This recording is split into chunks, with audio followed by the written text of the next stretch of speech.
বৈষম্য বিরোধী ছাত্র আন্দোলন দমনে সংঘটিত হত্যাকাণ্ড সহ মানবাধিকার লঙ্ঘনের ঘটনা তদন্তে জাতিসংঘের একটি প্রতিনিধি দল ঢাকায় পৌঁছেছেন। জাতিসংঘের এশিয়া প্রশান্ত মহাসাগরীয় অঞ্চলের প্রধান রৌরি মুঙ্গোভেনের নেতৃত্বে ৩ সদস্যের প্রতিনিধি দলটি আজ পররাষ্ট্র মন্ত্রণালয়ের পররাষ্ট্র সচিব মাসুদ বিন মোমেনের সঙ্গে বৈঠক করেন। বৈঠক শেষে সাংবাদিকদের রৌরি মুঙ্গোভেন বলেন, বাংলাদেশের এই ঐতিহাসিক সময়ে পাশে থাকতে চায় জাতিসংঘ, সহযোগিতা করতে চায় অন্তর্বর্তীকালীন সরকারকে। তিনি বলেন, তারা আলোচনা করবে, তদন্ত নয়। একই সঙ্গে ফ্যাক্ট ফাইন্ডিং মিশন কিভাবে কাজ করবে সেটাও আলোচনা করা হবে বলে জানান তিনি।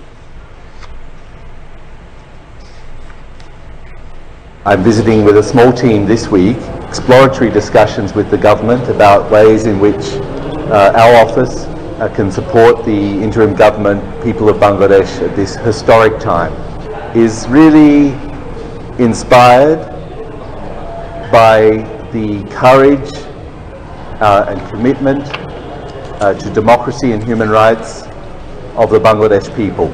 Our visit this week is not an investigation. It's really an exploratory visit to discuss with the interim government, with the advisors, with some of the ministries, with the civil society, with this broad section of Bangladesh society, including in the area of fact-finding investigation. But I think our mission will help very much in terms of exploring the ways in which we can support Bangladesh at this time. জাতিসংঘের এই দলটি উপদেষ্টাদের সঙ্গে সাক্ষাৎ করবে, একই সাথে বিভিন্ন সরকারি কর্তৃপক্ষ ও নাগরিক সমাজের প্রতিনিধিদের সঙ্গেও আলোচনা করবে। জাতিসংঘের প্রতিনিধি দলটি চূড়ান্তভাবে তদন্তের জন্য একটি ফ্রেমওয়ার্ক তৈরি করবে। পরবর্তীতে ফ্যাক্ট ফাইন্ডিং মিশন চূড়ান্ত তদন্তের কাজটি করবে।